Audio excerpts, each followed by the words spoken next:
Hello, I trust you are well. I am Peter Kirby, staff writer at Activist Post and author of the book Chemtrails Exposed, a New Manhattan Project. In this video, I will read my latest article, Tex Thornton and the New Manhattan Project. Tex Thornton had a long, successful career as a business executive. Most of his work relevant to the New Manhattan Project was performed in the aerospace industry. Most notably, his work as the boss at a company called Litton Industries has particular relevance. Although his work at Litton came later in his life and is therefore found at the end of this article, I trust that you will wait for it, as they say. Please enjoy a little tale about the life of a very interesting individual. Cheers. An aerospace executive by the name of Charles Tex Thornton appears to have been central to the historical development of today's New Manhattan Project. He worked on many technologies germane to the project and worked for many organizations and with many individuals implicated in the project. His crowning achievement was a company called Litton Industries, which worked in many areas closely connected to the New Manhattan Project. This article tells his story. In 1934, at the age of 21, Tex Thornton went to Washington to find a job with the federal government. After all, 1934 was during the depths of the Great Depression, and federal government work under FDR's administration was about the only sector of the economy that was booming. He initially found a job in the Agricultural Adjustment Administration, but later transferred to the War Department in 1941. It was around this time that Thornton first met Assistant Secretary of War Robert A. Lovett. Thornton had displayed an outstanding aptitude in the language of statistics and originally contacted Lovett on the recommendation of a university economics professor who was a common friend of both men. Throughout much of Thornton's career, Lovett would prove to be his most valuable ally. Both men were from Texas, but from opposite ends of the socio-economic spectrum. While Thornton was from humble beginnings, Lovett was a creature of the old money establishment. Lovett was a member of the Skull and Bones secret society, as well as a partner at Brown Brothers Harriman. Lovett saw Thornton as someone who could help him in his effort to massively expand American air war capabilities. In early March of 1941, Lovett arranged for Thornton to be inserted into the Plans Division of the Army Air Force, putting Thornton in charge of a small group of men, mainly from the National Guard. The catalyst for expanding the Army Air Force came with the Japanese attack on Pearl Harbor and America's official entry into World War II. By March of 1942, General Henry Hap Arnold had announced a major reorganization of AAF headquarters. As part of this reorganization, Tex was made the head of a relatively insignificant group called Statistical Control, operating under Colonel Byron E. Gates and his Office of Management Control. In order to carry out his expansion plans, Secretary of War Lovett subsequently suggested to Tex that he go to the Harvard Business School to persuade the dean into creating a program to train an elite group of officers in the area of statistical management. In April of 1942, Thornton did so. At the Harvard Business School, Thornton met with Dean Wallace B. Donham, who promptly called upon a group of the youngest members of his faculty. The dozen or so assistant professors assembled to receive Thornton all had draft numbers. Some of them had draft numbers so low that they might be sucked into the war at any moment. The future Secretary of Defense, Robert McNamara, was among this group. Thornton made a presentation explaining how he had been sent to recruit men who could help reorganize the AAF. Thornton convinced them to come with him to Washington to design his proposed Harvard Business School Stat Control courses. Mere hours after meeting with Tex, the group of young professors boarded a train bound for Washington. 6 weeks later, more than 100 students reported to Stat School's first session. The students Tex recruited were first required to spend 6 weeks at the Army Air Force's Officer Candidate School in Miami, where they were given traditional military training with an emphasis on their job at hand. Halfway through this training, Tex arrived to choose the best and brightest who could then complete their military training at Harvard.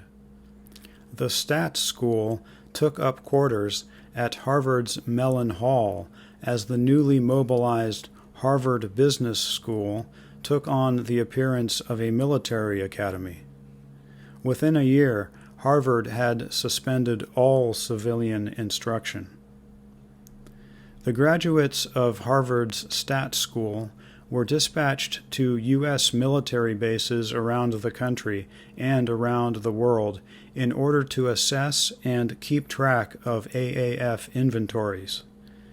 The most important of Stat Control's operations were those at Patterson Field in Dayton, Ohio, which employed the world's largest installation of International Business Machines computer equipment. Every night, Stat Control reports from around the country would come in via teletype and be compiled. Every morning, a report would be produced showing local inventories of AAF resources, including airplanes, personnel, parts, fuel, ordnance, and more. Production of these reports, delivered to AAF generals, was the purpose of Stat Control, and it was a smashing success. The success of this program earned the Stat Control members the moniker of the Whiz Kids. Following the war, Thornton created brochures which he sent to more than 100 companies, advertising himself and selected members of Stat Control for employment. He received at least 10 replies expressing interest from, among others, Arthur D. Little Incorporated. But one of Tex's group, George Moore, got a hot tip. George's father was friends with the treasurer of the Ford Motor Company, a man by the name of Bert J. Craig, who informed George's father that Henry Ford II was looking for new executives. George told Tex, and on October 19, 1945, Tex sent a telegram to Henry II.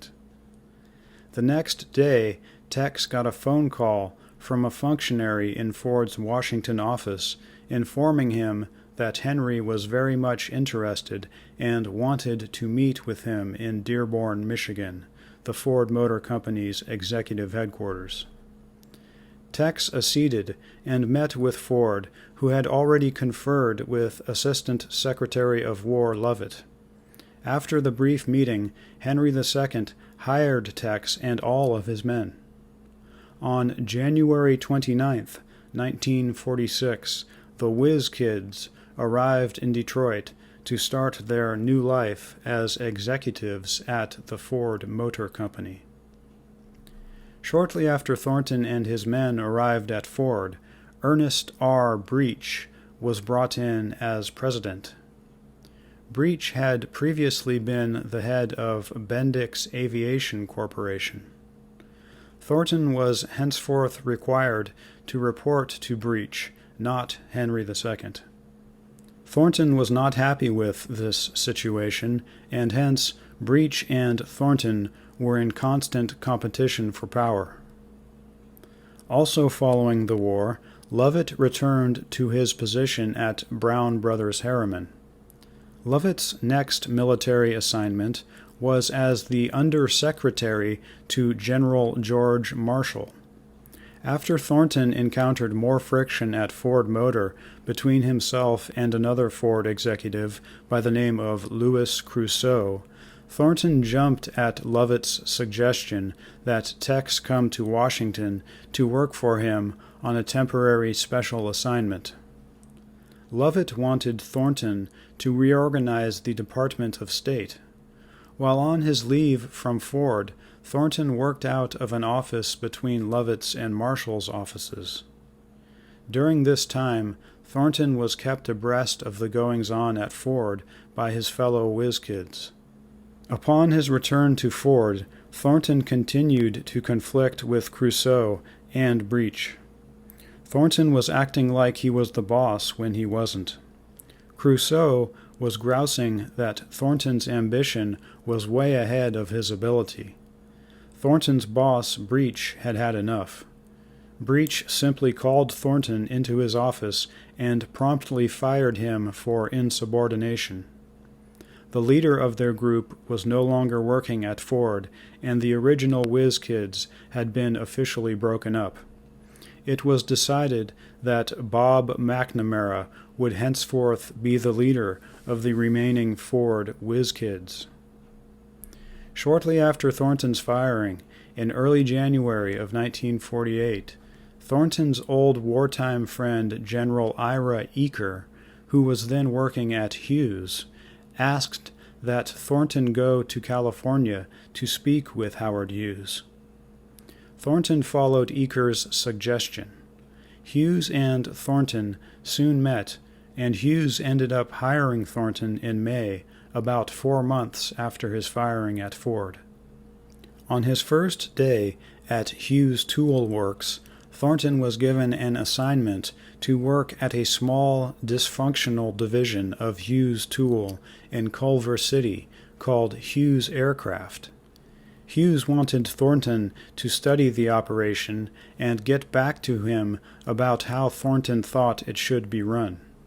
Hughes Aircraft had been started in 1934 mainly to build private racing aircraft for Howard.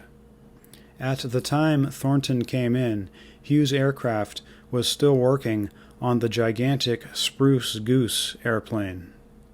Hughes Aircraft had some other disparate activities as well, such as the production of firearm ammunition accessories and television cabinets.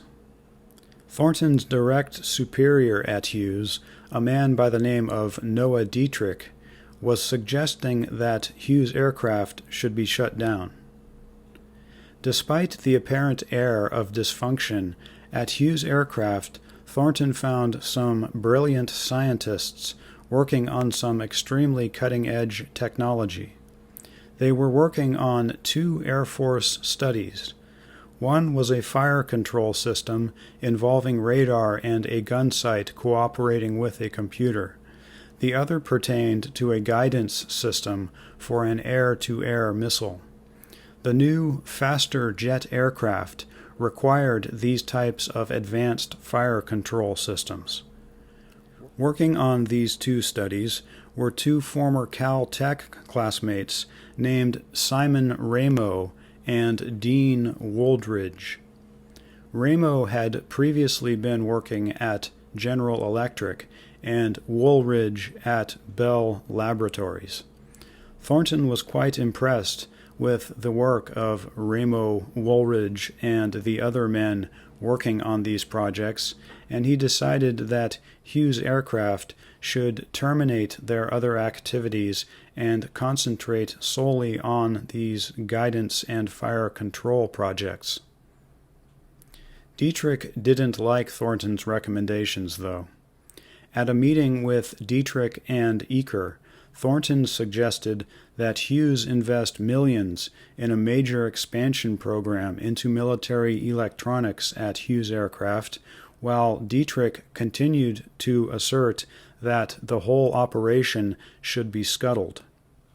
While Dietrich dug in his heels, Thornton's friend Eaker went around Dietrich and lobbied Hughes to follow Thornton's plan. Hughes ended up siding with Thornton and Eaker and advanced the cash with the stipulation that Eaker be the liaison between Hughes Tool Works and Hughes Aircraft. Eaker then, with Thornton's approval, recruited their mutual acquaintance, Lieutenant General Harold L. George, to be the general manager of Hughes Aircraft, with Thornton as his assistant manager.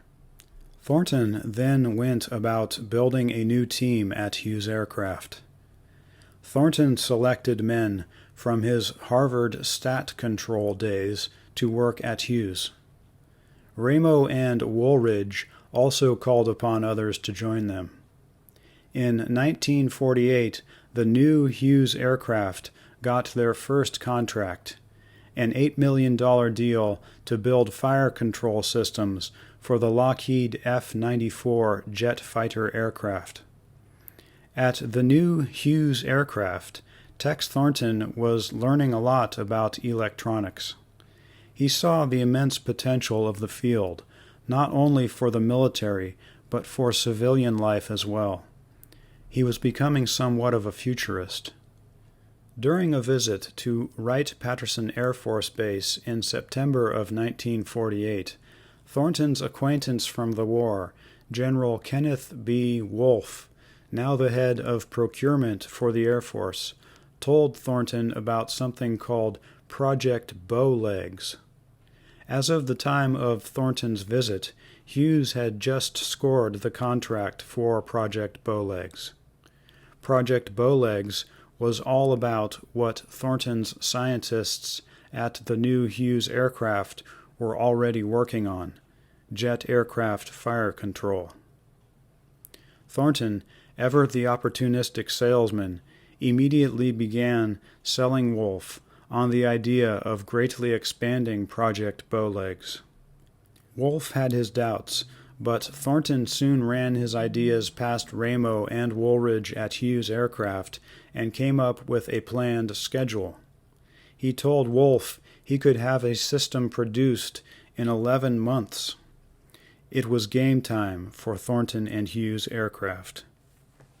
Thornton began recruiting top-level managers from every blue-chip defense contractor in the country, including General Electric. Ramo and Woolridge, once again, lured many more sharp scientists and technicians to Hughes Aircraft for the project. Thornton and Hughes met the deadline, and in the process, Hughes Aircraft had once again transformed itself. Hughes Aircraft was now the sole provider of jet aircraft fire control systems for the entire U.S. Air Force.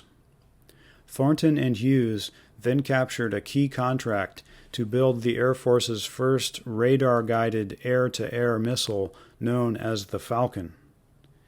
During this time, between the detonation of the first Soviet nuclear bomb in 1949 and the outbreak of the Korean War in 1950, Hughes Aircraft had all the business they could ever want. Hughes emerged with a virtual monopoly on all of the Air Force's advanced electronics needs. Thornton's Hughes Aircraft was another smashing success. Dietrich resented Thornton's success. He had never liked what Thornton was doing, and to see him be so successful at it made him all the more resentful. Compounding the problem, even though Thornton had done tremendous work for Howard Hughes, it appears that, once again, a clash of the egos, this time between Hughes and Thornton, had soured their business relationship. These familiar frictions continued for some time until August 11, 1953, when Ramo, Woolridge, and 19 other members of the scientific and engineering staff submitted to Howard Hughes a joint letter of resignation. Ramo and Woolridge went on to form the Ramo-Woolridge Corporation, which eventually became TRW Incorporated. 4 days after the two lead scientists had submitted their letter of resignation, Thornton submitted his. Dietrich was left as the manager of Hughes Aircraft. Before we move on, it should be noted that Hughes Aircraft has a couple of important connections to the new Manhattan Project. When Thornton became the boss there, he took over managerial control of the company from Pat Welsbach Effect Hyland, who, at the time, became the number 2 man. The Welsbach effect is a physical phenomenon directly applicable to today's new Manhattan Project. Hyland served as the head of Hughes Aircraft for many years. Also, the infamous stratospheric Welsbach seating for the reduction of global warming patent was assigned to Hughes Aircraft. Tex was looking for the next thing, and he found it in a little company in San Carlos, California, called Litton Industries. Litton Industries was owned by an engineer named Charles V. Litton. Litton wanted to sell. For many years previously, Thornton and Hughes Aircraft had been buying Litton's magnetron tubes for their fire control systems because Litton's tubes were the best in the business. Tex had met Litton once before and was now considering the purchase of Litton Industries for the profitable core of a much larger future corporation. But to do this, he needed some money. After shopping itself around quite a bit, Litton Industries was eventually acquired by Thornton with the assistance of Glenn McDaniel, a Wall Street lawyer Thornton had met while working at Hughes Aircraft. Cash for the deal was supplied by Ransom Cook of the American Trust Company in the form of a $300,000 loan, while Lehman Brothers financed even more of the deal by selling some of Litton's stock and bonds, raising $1.5 million. Tex, ever the master negotiator, ended up with roughly 80% of the company. In late 1953, Tex finally had his own business. Not long after Litton's founding, Joe Thomas of Lehman Brothers and Carl Spaatz, who had served as the Air Force's first Chief of Staff, joined Litton's board of directors. Whiz kids J. Edward Lundy, R.J. Miller, and James Wright all went on to serve on Litton's board of directors as well. In early 1954, Thornton established the new Litton Industries headquarters in Beverly Hills, California. Drawing upon his multitudinous contacts from Stat Control, Ford, and Hughes, Thornton began assembling a team of scientists and executives. As the new Litton's formative years went by, quite a few smaller companies producing key technologies were acquired as well. Thornton's initial focus for his new company was the production of Cold War military hardware. Although they produced a wide variety of systems and hardware, the new Litton Industries soon became the leader in aircraft inertial guidance systems. As the years went by, however, Litton Industries began acquiring many different kinds of businesses.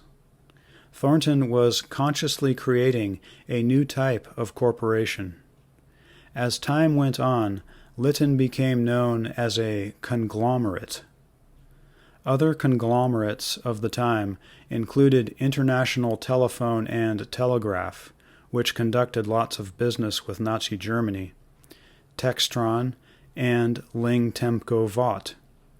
Textron and Ling Temco Vought have extensive ties to the new Manhattan Project. Litton Industries was another big success, and Litton has many connections to the new Manhattan Project. Litton has produced over-the-horizon radar and remote sensing technologies, the aforementioned aircraft inertial guidance systems, many technologies for America's space program, command and control system technologies, micro-electromechanical devices, as well as meteorological technologies and services. Litton produced these technologies for many organizations most probably responsible for the production and execution of today's New Manhattan Project, such as the Air Force, the Navy, the National Atmospheric and Space Administration, the North Atlantic Treaty Organization, and the Atomic Energy Commission. Being that the New Manhattan Project is mainly about weather control, of all the areas applicable to the New Manhattan Project in which Litton has been involved, the most salient are those involving meteorological technologies and services. For this reason, we will now look extensively at Litton's involvement in the area of meteorology. For America's manned moon missions, Litton produced weather fax recorders, which received continuous weather data feeds from the United States Weather Bureau and the United States Air Force Weather Transmitting Network. In 1996, Litton acquired a company called PRC Incorporated. This acquisition strengthened Litton's Information Systems Group, which, among other things, provided weather information. Jeffrey Rodingen, author of the book The Legend of Litton Industries, writes, quote, "The National Weather Service adopted PRC's interactive weather computer and communications system called the Advanced Weather Interactive Processing System. This computer system essentially tied together the weather data from satellites and radar and analyzed it to produce a much more accurate weather forecast. The accuracy was a result of a much faster, more powerful computer system to analyze the data," explained PRC President Leonard Pomata. By the end of 1999, Litton expected to install more than 150 of these systems in offices around the country. The system earned the 1997 Technology Program of the Year award from Popular Science magazine, as well as the Smithsonian Institution's 1999 Laureate Award, which recognizes technology that improves social and community life." Unquote. In 1998, Litton acquired TASC Incorporated. TASC Incorporated came complete with their Weather Services International unit. Rodingen informs us once again, quote, "Weather Services International, a unit of TASC, supplied real-time weather data, imagery, and forecast services to aviation, utilities, government and agricultural markets, as well as broadcast-ready weather programming and graphics systems to national media. From its own Meteorological Operations Center, WSI provided weather information services to 50% of the country's television stations, plus live on-air reports to cable outlets such as Fox Cable News. Also, most major domestic airlines contracted with WSI for meteorological services. Together, TASC and PRC put Litton among the leaders in the commercial and federal weather systems markets. By 1999, newscast agencies on the Internet, television, radio, and other media bought more than 90% of their weather information analysis and graphical representation from these two divisions." Unquote. Litton has produced micro-electromechanical devices that can sense atmospheric temperature and pressure. They have also produced klystron tubes for weather radars.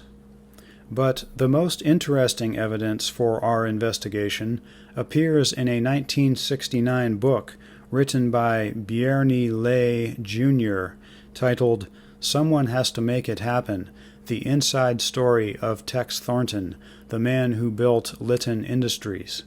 Lay writes, quote, "Through the atmosphere window, he, Thornton, mused over the possibilities of modifying or controlling the vagaries of the weather for the better distribution of rainfall, the prediction of tornadoes and hurricanes, the amelioration of hostile climatic conditions, and, as in space, the achievement of such accuracy in navigation that an airliner could fly from Los Angeles to Tokyo automatically and without ground stations, without missing the airport by more than a mile.